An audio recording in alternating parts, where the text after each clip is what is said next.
ve dünyanın en büyük göydələni.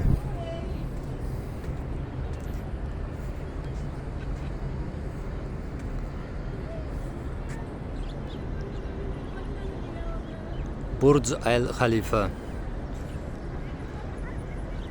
495 metr hündürlüğü,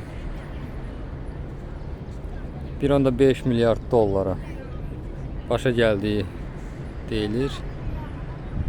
Azərbaycanda alov güllələrinin biri 1 milyar dollara başa gəlibdir.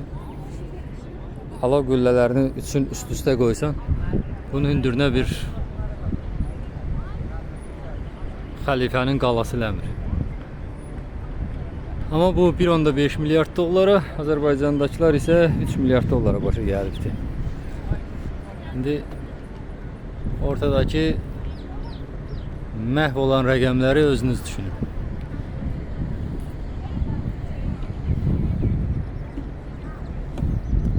Bu ərəb xəlifələrinin ədaləti görünür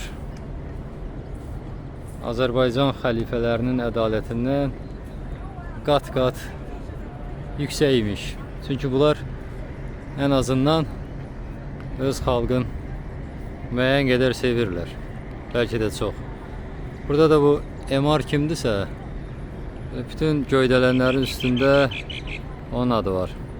Yəqin ki, bu da buranın o bizdəki bütün şirkətlər əlində cəmləşən bir holdingi var. Yəqin ki, bunların da holdingi odur.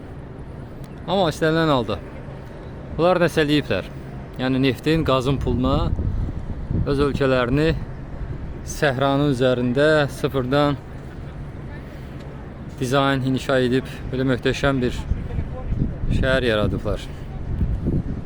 Azərbaycanda isə neftin, qazın, təbii sərvətlərin üzərində şahənşahlıq quranlar isə özləri üçün dəbdəbəli saraylar, malikanələr, bank hesabları, offshore hesablar açsalar da Azərbaycanın 350 manat, 400 manat əmək haqqı alan, pensiya alan əhalisinə isə xəlifənin qılıncını göstəriblər.